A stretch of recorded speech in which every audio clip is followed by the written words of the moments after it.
एक और परमात्मा जोड़ने की जरूरत है। तो परमात्मा जो है इन पंच महाभूतों के योग से जो हम बने, उसमें जो वायु के साथ काम करती है हमारी आत्मा, वो सदैव कभी मरती नहीं है।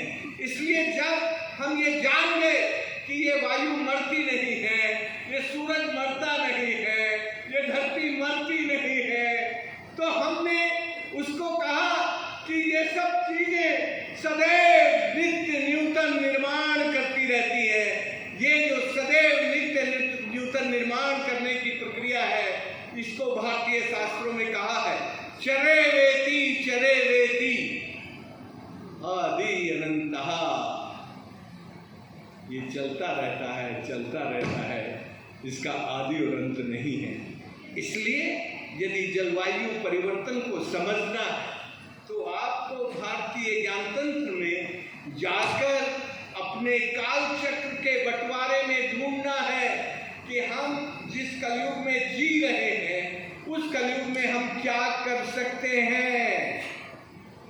दोस्तों, मैं जल्दी से इतना बता दूं, 50 साल पहले, 51 साल पहले जब मैंने ये पानी का काम किया, उस वक्त लोग कहते थे यार ये पागल आदमी है, ये भारत सरकार की नौकरी छोड़ के आ गया, इतनी अच्छी नौकरी में था जयपुर में, और इसको 4 साल से ज्यादा ये नौकरी नहीं कर पाया, छोड़ के आ गया, अब ये पानी का काम करने लगा।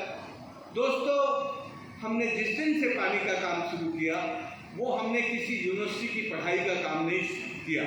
हमने जो गांव के अनपढ़ लोगों से सीखा। मेरे गुरु सारे अनपढ़ किसान हैं। मेरा गुरु अब कोई यूनिवर्सिटी का प्रोफेसर नहीं है। मैंने जो भी कुछ सीखा वो भारत के अनपढ़ किसानों से सीखा, और उनसे सीखकर भारत की धरती पर 23 मरी हुई सूखी नदियों को जिंदा किया, 28,000 खदानें बंद कराई। दिल्ली, हरियाणा, राजस्थान और गुजरात, पूरे अरावली पर्वत में 1988 में सुप्रीम कोर्ट में मुकदमा लड़के 1991 में बंद कराई। क्यों बंद कराई? क्योंकि खानों के कारण हमारा पहाड़ बर्बाद हो रहा था अरावली। लेकिन भारत के चीफ जस्टिस ने अभी थोड़े से दिन पहले 20 नवंबर को फिर उस अरावली को नष्ट करने का ऑर्डर दिया। तो हम अरावली के लोग इकट्ठे होकर हमने सुप्रीम कोर्ट को बता दिया कि तुमने भारत के संविधान का अपमान किया है। भारत का संविधान के आर्टिकल 21 और आर्टिकल 48A ये प्रकृति का और हम सब के जीवन का संरक्षण सबसे ज्यादा संविधान में जिस तरह से निहित है, आपने उसको नहीं समझा। और हमने देश में आंदोलन खड़ा करके सुप्रीम कोर्ट के चीफ जस्टिस को उसकी औकात बता दी कि तुम हमारे जैसे ही नागरिक हो, भले ही तुम सबसे ऊंची पद पर बैठे हो, लेकिन तुम ये अपनी मनमर्जी नहीं कर सकते। और हमने अरावली के अंदर उनका जो जजमेंट था उसको बदलवा दिया।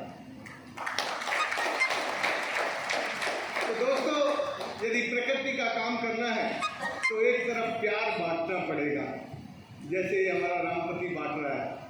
इसने आज क्या किया? प्यार ही तो बांटा है। और क्या किया है? प्यार ही बांटा कि और कुछ बांटा है? बता दो ना। मैं कह रहा हूं रामपति ने आज क्या बांटा? प्यार बांटा। तो ऐसे ही हम लोग प्यार बांटते रहें। प्यार के बिना प्रकृति का प्रेम नहीं होता। प्रकृति को प्यार करना है तो आपको प्यार बांटना पड़ेगा। तो प्यार बांटने का काम करते रहें, प्रकृति का सम्मान करते रहें, और उसमें से प्रकृति के प्रति जब हमारी श्रद्धा जगेगी तब हमें ज्ञान होगा अपने भारतीय मूल ज्ञान तंत्र का, और तब हम बाढ़ और सुखाड़ से बच जाएंगे, और फिर जलवायु परिवर्तन का संकट का समाधान होगा। दोस्तों, मैंने 50 सालों में भारत की 10,800 वर्ग किलोमीटर जमीन पर